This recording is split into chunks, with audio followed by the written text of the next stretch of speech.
नमस्कार, मैं हूं संतोष गंगवार। आप देख रहे हैं देश का पहला समझाने वाला बुलेटिन खबर तो समझिए। इस आधे घंटे में हम आपको सिर्फ खबर नहीं दिखाएंगे बल्कि खबरों की पेचीदगी को भी समझाएंगे। लेकिन सबसे पहले झट से जान लेते हैं आज की 5 बड़ी खबरें जिनके मायने हम आधे घंटे में आपको समझाने वाले हैं। पहली खबर, 20 मिनट में 2 करोड़ की लूट कहां और कैसे हुई है। दूसरी खबर, तेजस्वी पर तंज क्यों कसा जा रहा है, लोकसभा में ललन सिंह की ललकार को समझाएंगे तीसरी खबर में। और चौथी खबर में सुनील सिंह की सदस्यता क्यों गई यह भी बताएंगे आपको। वैसे तो खबर समझिए की शुरुआत पॉलिटिकल खबर से होती है, लेकिन आज सबसे पहले बात 20 मिनट में हुई 2 करोड़ के लूटकांड से करेंगे। पूर्णिया में ज्वेलरी शोरूम में दिन दहाड़े लूट की वारदात को अंजाम दिया गया। 7 लुटेरों ने हथियार के बल पर करीब 2 करोड़ के हीरे और सोने की जेवरात लूट लिए। पूरी वारदात सीसीटीवी में कैद हो चुकी है। पुलिस मामले की जांच कर रही है, लेकिन इस बड़ी लूटकांड की कानून व्यवस्था पर कई गंभीर सवाल खड़े कर दिए हैं।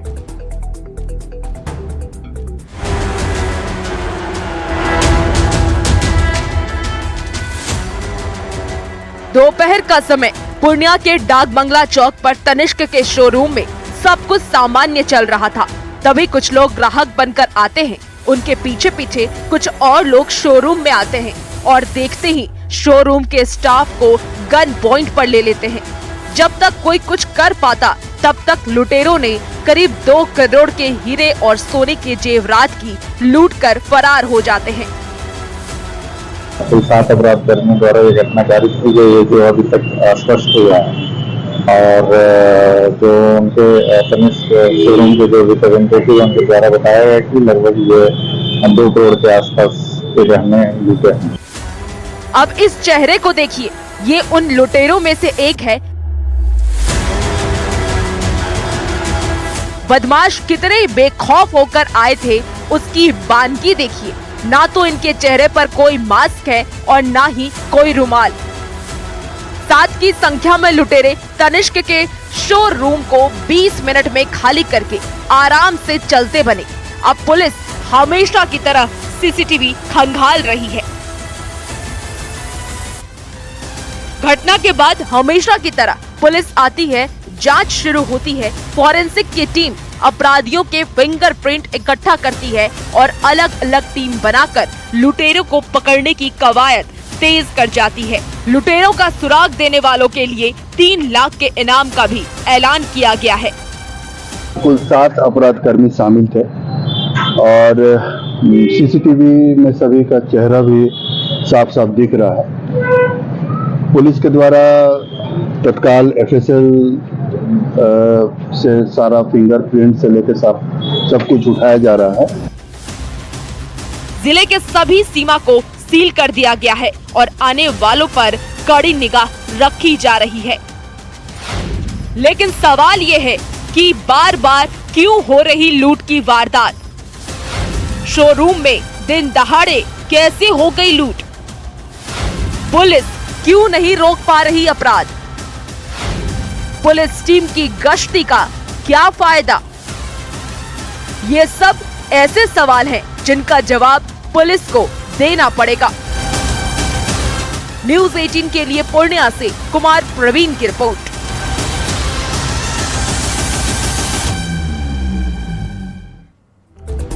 तो पिछले 3 महीने में पूर्णिया में बड़ी बड़ी लूट कांड हुए हैं। पूर्णिया में लूट की ये कोई पहली वारदात नहीं है। 17 मई 2024 बनमनखी सीएससी संचालक सुभाष मिश्रा की गोली मारकर हत्या कर 6 लाख रुपए की लूट हुई थी। 23 जून को बबलू घाट में सीएसपी संचालक से लूटपाट की गई। 25 जून की अगर बात करें तो मरगा में सीएसपी संचालक से लूटपाट की गई। और 15 जुलाई को लाइन बाजार में दवाई एजेंसी से 2.5 लाख की लूटपाट की गई। हालांकि लाइन बाजार और मरगा की वारदात में 3 लोग गिरफ्तार हुए थे। और अब 26 जुलाई को तनिष्क ज्वेलर्स में 2 करोड़ से ऊपर की ज्वेलरी की लूटपाट की गई है। तनिष्क ज्वेलर्स में लूट के बाद पुलिस पर कई सवाल खड़े हो रहे हैं, कानून व्यवस्था पर कई सवाल खड़े हो रहे हैं। और अब दिन दहाड़े हुई लूट की वारदात के मायने को आपको समझाएंगे। पुलिस की पकड़ कमजोर हो गई है, पुलिस का इकबाल खत्म हो रहा है, पुलिस का खुफिया तंत्र फेल हो चुका है। बदमाशों को पुलिस का डर नहीं रहा है, लुटेरों को चुनौती दे रहे हैं, लुटेरे पुलिस को जो है वो चुनौती दे रहे हैं। तो बिहार विधानसभा के मानसून सत्र में नेता प्रतिपक्ष तेजस्वी यादव के शामिल ना होने पर विपक्ष ने सवाल खड़े कर दिए। विपक्ष के नेता सवाल पूछ रहे हैं कि पटना पहुंचने के बाद तेजस्वी यादव सदन में क्यों नहीं पहुंचे, तेजस्वी सदन से क्यों भाग रहे हैं। बिहार विधानमंडल की कार्यवाही शुक्रवार को अनिश्चितकाल के लिए स्थगित हो गई, यानी कि 5 दिवसीय मानसून सत्र का समापन हो गया। 5 दिन चले मानसून सत्र में खूब गहमा गहमी देखने को मिली। नेता प्रतिपक्ष तेजस्वी यादव नहीं दिखे। आखिर तेजस्वी सदन से क्यों भाग रहे हैं। सत्र के चौथे दिन से ही विरोधियों ने तेजस्वी के ना पहुंचने पर सवाल खड़ा करना शुरू कर दिया था। आखिरकार गुरुवार को तेजस्वी यादव पटना पहुंचे और जब पत्रकारों ने सदन में ना आने पर सवाल पूछा तो उनका जवाब भी जरा सुनिए। मानसून सत्र चल रहा है, आप विदेश में घूम रहे हैं। अब तो आज जनता के दिल में। सबको उम्मीद थी कि सत्र के आखिरी दिन ही सही तेजस्वी यादव सदन में जरूर पहुंचेंगे, लेकिन पटना में होते हुए भी तेजस्वी विधानसभा की कार्यवाही में हिस्सा लेने नहीं पहुंचे। अब बीजेपी के नेता सवाल पूछ रहे हैं, पटना आने के बावजूद वह सदन में आना मुनासिब नहीं समझे। क्या ऐसे जनप्रति माफी के लायक है। आखिर तेजस्वी सदन से क्यों भाग रहे हैं। विपक्ष आज मुद्दाविहीन और दिशाविहीन बनकर रह गया है। कांग्रेस आरजेडी के नेता तेजस्वी यादव के न आने पर सफाई देते दिख रहे हैं। इस तरह से सरकार के अंदर जूतम पैजार की स्थिति है, खींचातान की स्थिति है। उन मुद्दों से ध्यान भटकाने के लिए भारतीय जनता पार्टी और जनता दल के नेता अनर्गल प्रलाप कर रहे हैं। अरे भाई, अगर इतनी ही उत्सुकता है तो सदन में नहीं तो डायरेक्ट फोन घुमा के पूछ लीजिए कि कहाँ है नेता प्रतिपक्ष। इसमें सहायता मचाने की क्या जरूरत है। अब तेजस्वी यादव सदन में क्यों नहीं आए, विधानसभा की कार्यवाही में क्यों नहीं शामिल हुए, ये तो वही बता सकते हैं। फिलहाल इस मुद्दे पर सियासत तेज जरूर है और विरोधी ये बताने में लगे हैं कि तेजस्वी यादव को लोगों से जुड़े अहम मुद्दों से कोई लेना देना नहीं है। न्यूज़ 18 के लिए पटना से रवि एस नारायण के साथ ब्यूरो रिपोर्ट। तो खबर तो समझिए में तेजस्वी पर बीजेपी के तंज के मायने भी आपको समझाते हैं। तेजस्वी यादव बिहार विधानसभा में नेता प्रतिपक्ष है। नेता प्रतिपक्ष बहुत महत्वपूर्ण पद होता है। नेता प्रतिपक्ष का पद लोकतंत्र में बहुत मायने रखता है, अहमियत रखता है। शुक्रवार को मानसून सत्र की कार्यवाही खत्म हो गई। सत्र के दौरान कई महत्वपूर्ण बिल पास हुए, लेकिन पूरे सत्र में तेजस्वी सदन में नहीं नजर आए ही नहीं। जिस पर सत्ता पक्ष ने निशाना साधा है, उन पर नेता प्रतिपक्ष पर। पटना में होते हुए सदन में तेजस्वी क्यों नहीं आए, बीजेपी ने सवाल पूछा है। एनडीए के नेता कह रहे हैं कि तेजस्वी को लोगों के मुद्दे से कोई सरोकार नहीं है, इसीलिए वो सदन में आए ही नहीं है। और अगर बात करें बजट के बाद से लगातार लोकसभा में विपक्ष के हंगामे पर केंद्रीय पंचायती राज मंत्री ललन सिंह जमकर बिफरे। ललन सिंह ने कांग्रेस पर खूब निशाना साधा। ललन सिंह ने कांग्रेस को नसीहत देते हुए कहा कि प्रधानमंत्री को देश की जनता ने तीसरी बार प्रधानमंत्री चुना है, इस सच्चाई को स्वीकार कर लें। आप क्लीन बोल्ड हो चुके हैं। जेडीयू अब मोदी के साथ, विपक्ष क्यों हताश। देश की जनता ने उनके चेहरे को पसंद किया और तीसरी बार उनको देश की सत्ता संभालने की जिम्मेवारी दी। जितना जल्दी इस सच्चाई को पचा लीजिएगा, उतना ही आपके मन को शांति मिलेगी। लोकसभा में बजट पर चर्चा के दौरान जेडीयू के सांसद और पंचायती राज मंत्री ललन सिंह ने विपक्ष पर जोरदार हमला बोला। आपके मन को शांति मिलेगी, नहीं तो पूरा मन विचलित रहेगा आपका, और 5 साल इसी तरह विचलित रहिएगा। ललन सिंह ने कहा कि इस देश की जनता ने पीएम नरेंद्र मोदी को तीसरी बार सत्ता संभालने का मौका दिया। देश की इस सच्चाई को विपक्ष पचा नहीं पा रहा। इस देश की जनता ने उनके चेहरे को पसंद किया और तीसरी बार उनको देश की सत्ता संभालने की जिम्मेवारी दी। अब इस देश की जो सच्चाई है उसको ये अगर नहीं पचा पा रहे हैं तो हम लोग का क्या दोष है भाई। ललन सिंह ने सबसे तीखा हमला कांग्रेस पर किया। ललन ने कहा, जब हम आपके साथ थे तो आप हमको लाश समझकर गिद्ध की तरह नोचने का काम करते थे। इसके कारण हमने आपसे हाथ जोड़ लिया, पर हम पूरी मजबूती के साथ केंद्र सरकार के साथ खड़े हैं। कुछ दिन हम लोग इन लोगों के साथ भी थे, और वहां जाके पता चला कि गिद्ध की तरह जैसे लाश को नोचने का काम ये लोग करते थे। और हम लोग विदा हो गए, प्रणाम करके इधर चले आए कि भैया वही काम करते रहो। अंदर में गठबंधन के अंदर ये लोग लॉबी चलाते थे और लॉबी चला के कैसे किसका मतफटौल करावे इसकी योजना बनाते थे। हम लोगों ने प्रणाम किया, इधर चले आए।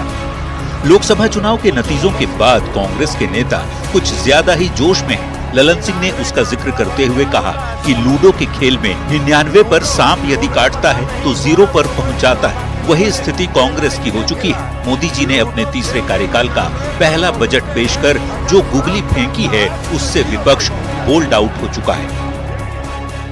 99 का आंकड़ा बड़ा खराब होता है सभापति महोदय। लूडो पता नहीं गौरव गोगोई जी और बाकी लोगों ने खेला है कि नहीं खेला है। लूडो खेल के 99 पर पहुंचते हैं और जब सांप काटता है तो 0 पर पहुंच जाते हैं। यही हाल है। तीसरे कार्यकाल का ये पहला बजट आया।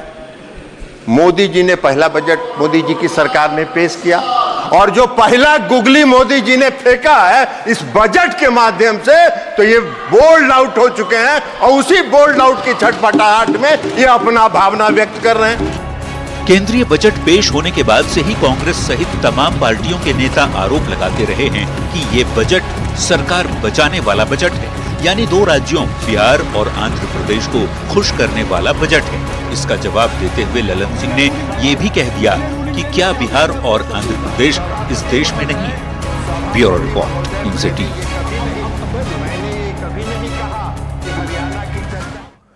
तो खबर तो समझिए में लोकसभा में ललन सिंह की ललकार को समझिए। केंद्र की एनडीए सरकार में जेडीयू शामिल है। ललन सिंह जेडीयू की ओर से केंद्र सरकार में कैबिनेट मंत्री हैं। बजट के बाद से बिहार की खूब चर्चा हो रही है क्योंकि बजट में बिहार के लिए बम्पर पैकेज दिया गया है। बजट का विपक्ष का बजट में बिहार और आंध्र प्रदेश को ज्यादा तरजीह देना का यह आरोप लगाया जा रहा है। बजट को सरकार बचाओ बजट बताया जा रहा है। बचाने की कोशिश हो रही है कि जेडीयू के दबाव में बिहार को ज्यादा तवज्जो मिली है क्योंकि मोदी सरकार नीतीश की, जेडीयू चंद्रबाबू नायडू की, टीडीपी के समर्थन पर टिकी है। ललन सिंह ने साफ कर दिया है कि जेडीयू मजबूती के साथ मोदी के साथ खड़ी है। ललन सिंह ने बताया कि मोदी सरकार 5 साल तक मजबूती के साथ चलेगी और विपक्ष इस बात को मान ले कि उनके लिए कोई 5 साल तक कोई गुंजाइश बची ही नहीं है। आरजेडी नेता सुनील सिंह को विधान परिषद से बर्खास्त कर दिया गया है। विधान परिषद की आचार समिति की अनुशंसा पर यह कार्रवाई की गई है। रामवचन राय ने सुनील सिंह की बर्खास्तगी का प्रस्ताव रखा जिसे सदन ने बहुमत से स्वीकार कर लिया। सुनील सिंह पर सदन में सीएम नीतीश की मिमिक्री करने का आरोप लगा था। विधानसभा निर्वाचन क्षेत्र से बिहार विधान परिषद निर्वाचित हुए के उनका स्थान 26/7/24 के अपराह्न से विधान परिषद में रिक्त हो गया। आरजेडी नेता और राबड़ी देवी के मुंहबोले भाई सुनील सिंह को विधान परिषद से बर्खास्त कर दिया गया है। विधान परिषद की आचार संहिता की अनुशंसा पर यह कार्रवाई हुई है। रामवचन राय ने सुनील सिंह की बर्खास्तगी का प्रस्ताव रखा। 25/7/2024 को सदन में उपस्थापित हुआ है, में की गई अनुशंसाओं से सहमत हो। सुनील सिंह पर सदन में सीएम नीतीश कुमार की मिमिक्री करने का आरोप था। इसके बाद यह मामला आचार समिति में पहुंच गया था। जांच में वो दोषी पाए गए थे और इसके बाद सदन ने बहुमत से बर्खास्तगी के प्रस्ताव को स्वीकार कर लिया। विधानसभा निर्वाचन क्षेत्र से बिहार विधान परिषद निर्वाचित हुए के उनका स्थान 26/7/24 के अपराह्न से विधान परिषद में रिक्त हो गया। सदस्यता खत्म होने के बाद सुनील सिंह मुख्यमंत्री पर जमकर बरसे। सुनील सिंह ने कहा इस पूरे मामले को लेकर 19 अप्रैल 2024 को ही मुख्यमंत्री आवास में पटकथा लिख दी गई थी। क्या डॉक्टर सुनील कुमार सिंह ने कभी मिमिक्री की?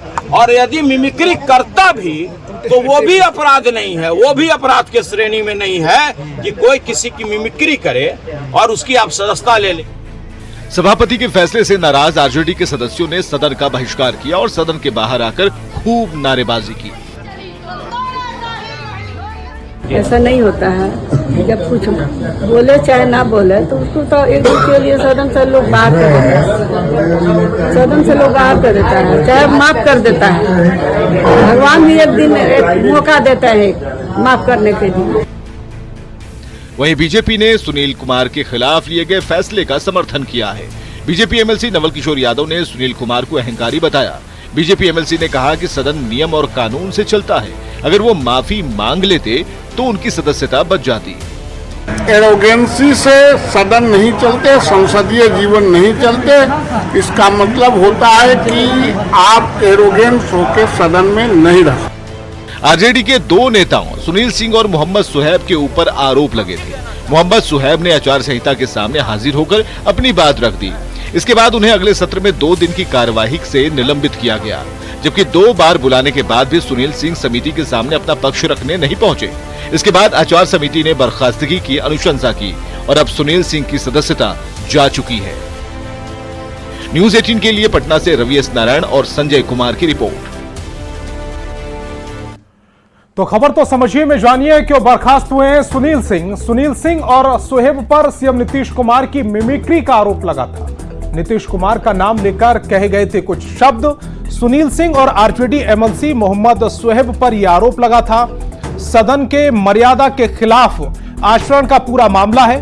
भीष्म सहनी मामले को लेकर आचार समिति में लेकर गए थे। दोनों नेताओं को पक्ष रखने का पर्याप्त समय भी दिया गया था। मोहम्मद सुहेब ने अपना पक्ष रख दिया था, जबकि सुनील सिंह अपना पक्ष रखने नहीं पहुंचे थे। 2 बार पक्ष रखने का समय दिया गया, फिर भी नहीं गए। 2 बार समय मिलने के बावजूद नहीं पहुंचे। लोकसभा चुनाव में स्टार प्रचारक होने के नाते प्रचार करने का हवाला दे दिया गया था, जिसके बाद आचार समिति ने सदस्यता खत्म करने की अनुशंसा की। आचार समिति की अनुशंसा पर सदन में प्रस्ताव आया। रामवचन राय ने सुनील सिंह की बर्खास्तगी का प्रस्ताव रखा, जिसे सदन ने बहुमत से स्वीकार किया। सदन में सुनील सिंह की बर्खास्तगी का ऐलान किया गया है। तो लंबे समय के बाद आज एक बार फिर वरिष्ठ आईएएस अधिकारी के पाठक का नाम नेताओं की जुबान पर आ गया है। दरअसल उनके शिक्षा विभाग के एसीएस पद पर रहते विभाग में बड़े पैमाने पर वित्तीय गड़बड़ी का आरोप लगा है। विधान परिषद में मुद्दा उठने पर खुद शिक्षा मंत्री ने आश्वासन दिया है कि किसी भी तरह की गड़बड़ी पर उचित कार्रवाई की जाएगी। क्या है पूरा मामला, एक रिपोर्ट के जरिए पहले आपको समझाते हैं। बिहार के शिक्षा विभाग के तत्कालीन अपर मुख्य सचिव के पाठक जब पद पर थे तब उनके फैसलों को लेकर बिहार में खूब हंगामा होता था, पर अब जबकि वो विभाग के प्रशासनिक प्रमुख हैं भी नहीं, तब भी उनकी चर्चा शुरू हो चुकी है। दरअसल बिहार विधानमंडल के मानसून सत्र के आखिरी दिन विधान परिषद में संजीव कुमार सिंह ने शिक्षा विभाग में वित्तीय अनियमितता को लेकर सवाल उठाया। आरोप लगाया गया कि के पाठक के एसीएस रहते शिक्षा के नाम पर घोटाला किया गया। 120 रुपये के बैग को 1200 रुपये में खरीदा गया। 30 रुपये की थाली का दाम 70 रुपये तक बताया गया। संजीव सिंह ने ये आरोप शिक्षा विभाग के पूर्व अपर मुख्य सचिव के पाठक के कार्यकाल में लिए गए फैसले पर लगाया है, जिसका जवाब शिक्षा मंत्री सुनील कुमार ने भी सदन में दिया। मंत्री सुनील कुमार ने कहा, जहां से भी अनियमितता की शिकायत मिल रही है वहां कार्रवाई हो रही है। कि जहां बेंच डेस्क वगैरह है वो भी डिस्ट्रिक्ट मजिस्ट्रेट्स को हम लोगों ने चिट्ठी लिखी है कि जहां पर कोई गलतियां पाई जाएं तो संबंधित पदाधिकारी के विरुद्ध कार्रवाई की जाए। शिक्षा विभाग के तत्कालीन एसीएस के पाठक के निर्णय को असंवैधानिक बताते हुए कई संगीन आरोप लगाए गए हैं। बेंच, डेस्क और थाली खरीद तक में घोटाले का आरोप लगाने के बाद बीजेपी एमएलसी नवल किशोर यादव ने भी शिक्षा विभाग में करोड़ों के घोटाले के आरोपों की जांच कमेटी के जरिए कराने की मांग की है। जो उन्होंने समरसेबुल करवाया है, जो उन्होंने बैग बांटा है, जो उन्होंने बेंच डेस्क दिया है, जो टीन का सेट बनाया है, हम लोगों ने मांग किया है कि सदन की कमेटी बना के जांच कराई जाए। शिक्षा मंत्री के बयान के बाद उम्मीद है कि दूध का दूध और पानी का पानी हो जाएगा, पर सदन में एक और घोटाले के आरोपों के बाद बिहार की सियासत बेहद गर्मा गई। न्यूज 18 के लिए पटना से रजनीश कुमार और रवि एस नारायण की रिपोर्ट।